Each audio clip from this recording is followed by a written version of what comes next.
sering menipu. Ironisnya, dunia ini seringkali terpaku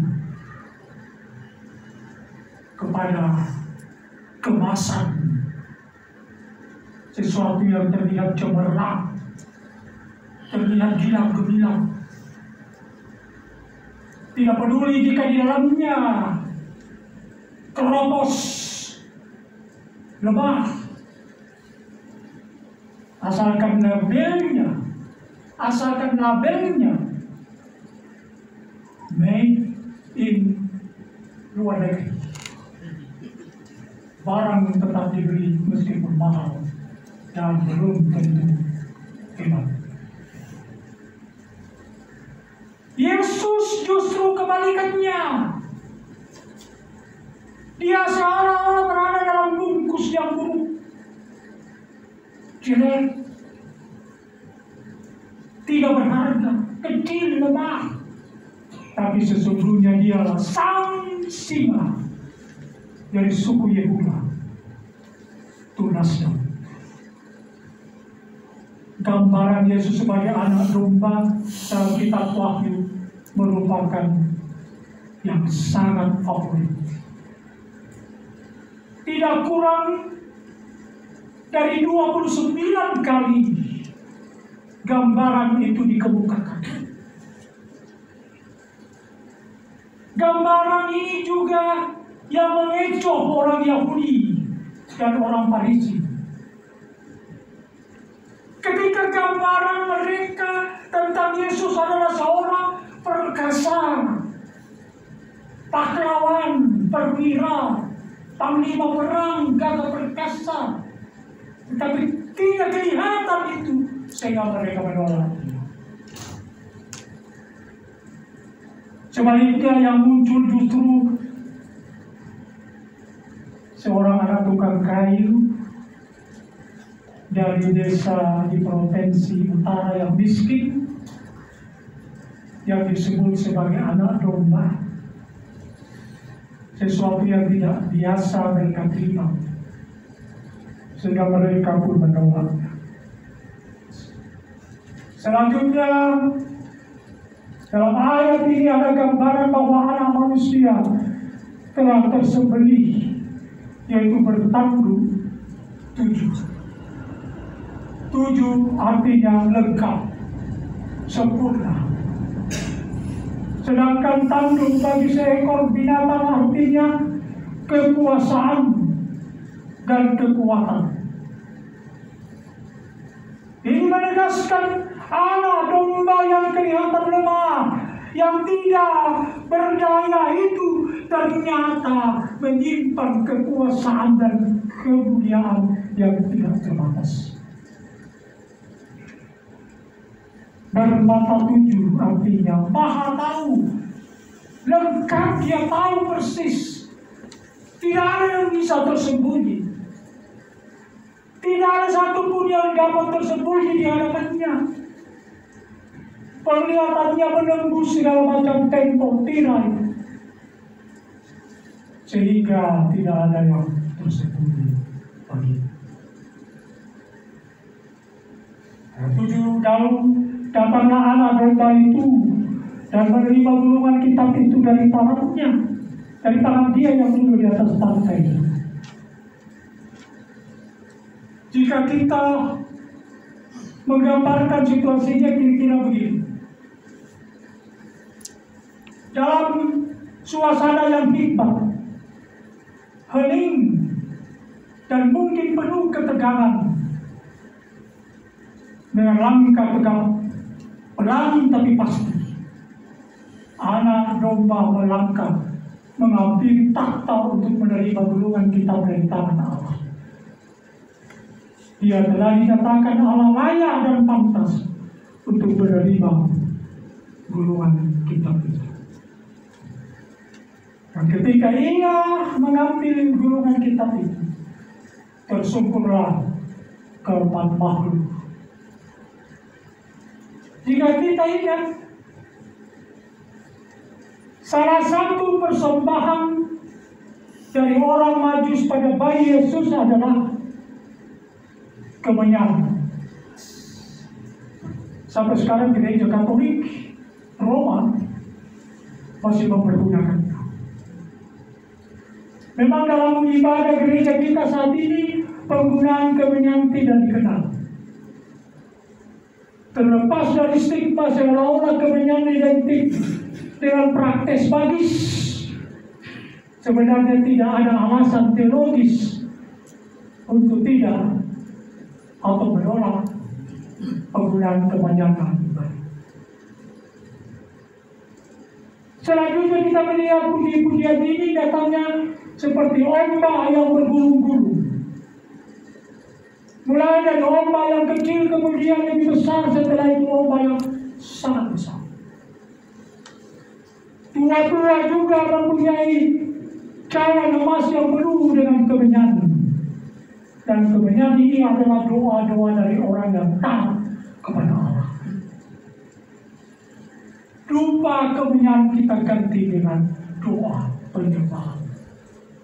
Tidak lagi dalam bentuk materi kemenyan itu, tetapi dalam bentuk hati.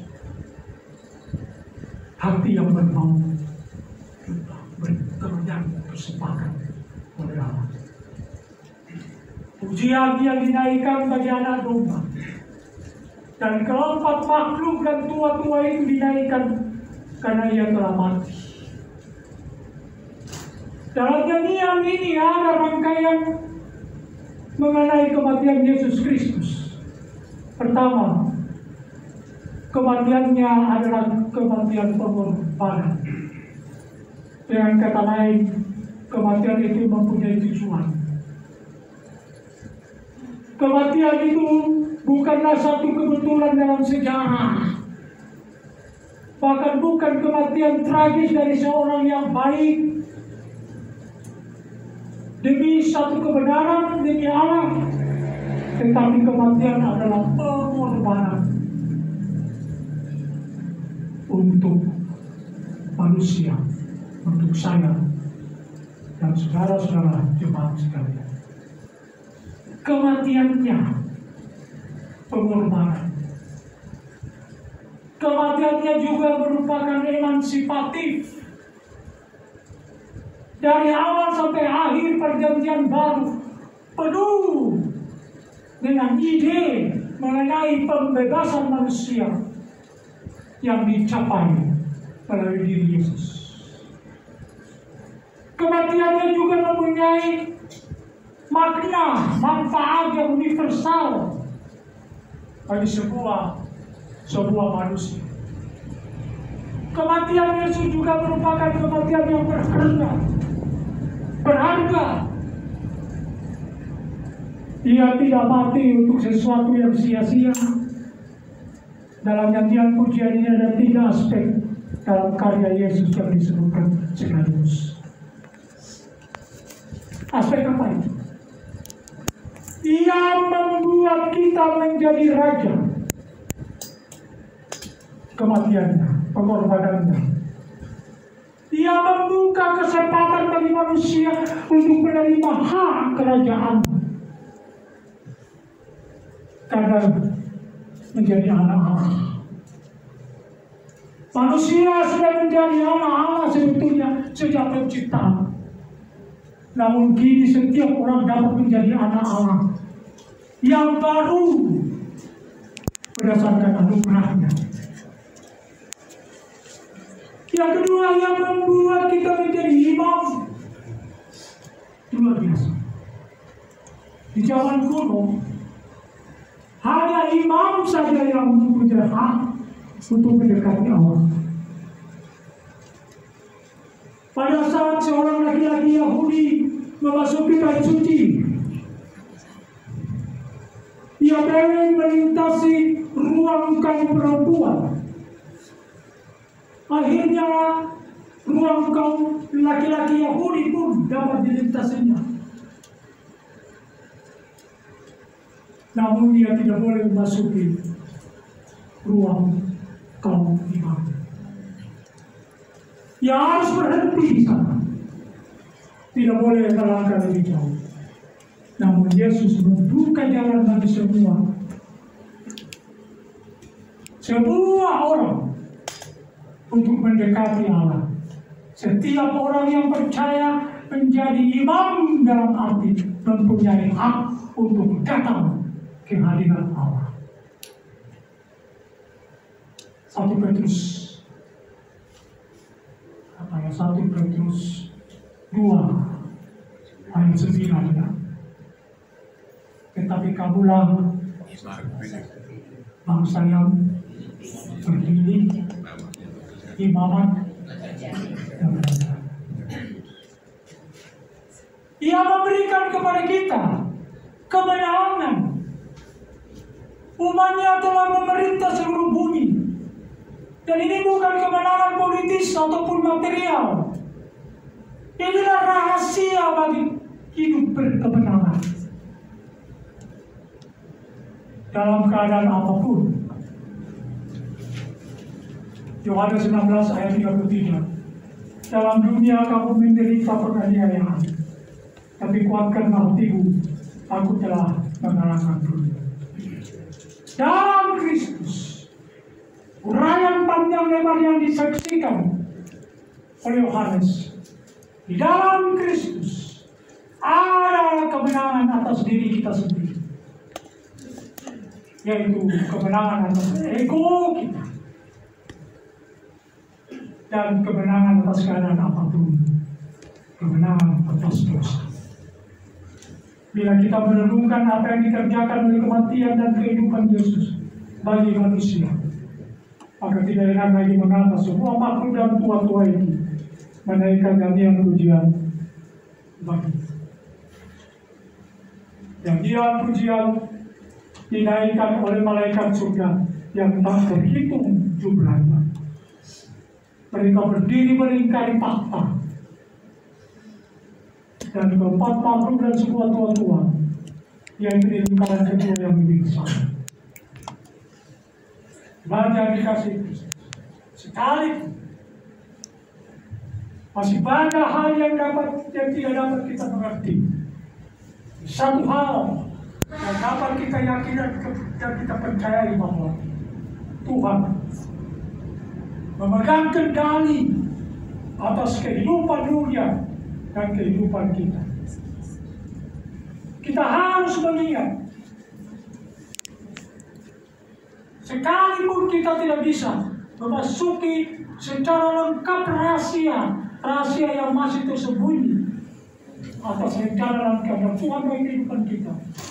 Tapi yang penting harus kita ingat bahwa Tuhan memiliki rencana dan tujuan yang lebih besar bagi setiap anak-anak.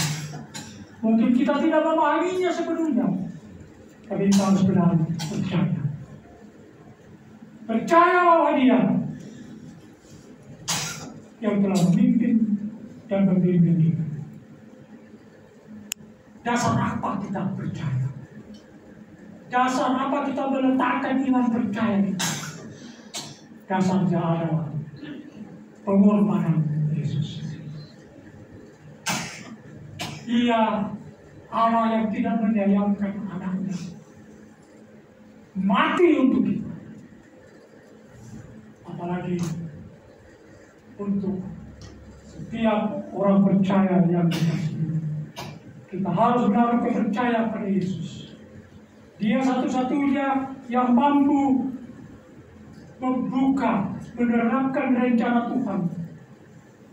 Kita perlu menjalani kehidupan dan setia sampai akhir. Doa kiranya iman percaya yang Tuhan karuniakan itu menjadi kekuatan bagi kita untuk tetap berada di dalam situasi apapun. Kita harus selalu mampu memuji menyembah Tuhan. Dialah yang berhak dikatakan mendapat kemuliaan, kehormatan, dan pujian. Semoga dengan firman Tuhan hari ini kita selalu melihat bahwa Tuhan tidak pernah melepaskan kendali kehidupan anak-anaknya.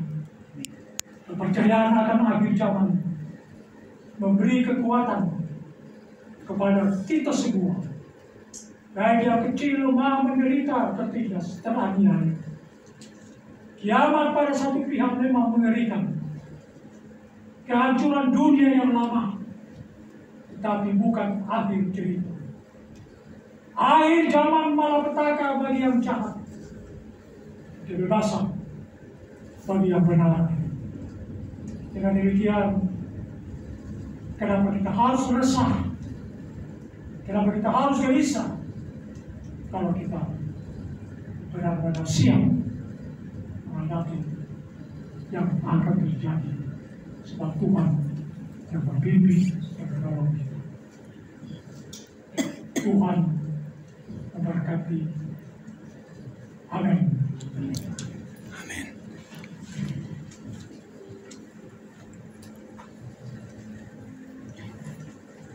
Kita berdoa. Terima kasih Bapa atas firman. Di dalam penantian kami akan kedatangan Kristus yang kedua kali, kami menyadari ya Tuhan, sering kami berada dalam keadaan yang gelisah. Kami tidak dapat mengerti dengan sepenuhnya apa yang akan terjadi. Tapi kami bersyukur bahwa Engkau telah mengaruniakan kepada kami iman. Iman itulah yang Tuhan yang kami pakai menjadi landasan kami ketika kami berada di dalam kebingungan, ketidakmengertian. Sehingga dengan demikian, dengan iman itu kami mengatakan bahwa sungguh Engkau yang telah berkorban bagi keselamatan kami, Engkau juga pasti yang akan menolong, mengantar kami agar kami tetap mampu bertekun, setia, berdoa dan berjaga-jaga di dalam menanti penantian kedatangan Kristus yang kedua. Banyak umat-Mu yang Tuhan yang berada dalam situasi-situasi yang mungkin berbeda. Kami mohon Tuhan datang mengurapi sehingga iman percaya yang Tuhan karuniakan, yang Tuhan anugerahkan terus menjadi kekuatan bagi kami. Sebab kami percaya Tuhan peduli dengan setiap kehidupan anak-anak. Terima kasih Bapa di surga atas firman Tuhan ini. Haleluya. Semua orang percaya mengatakan amin.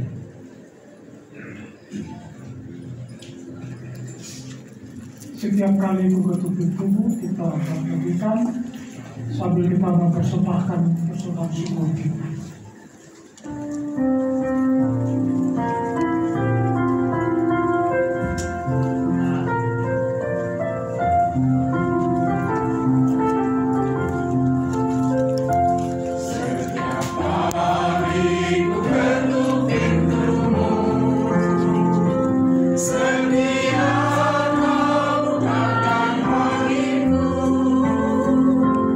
Tanpa malu ku minta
Kami telah membawa persembahan syukur kami.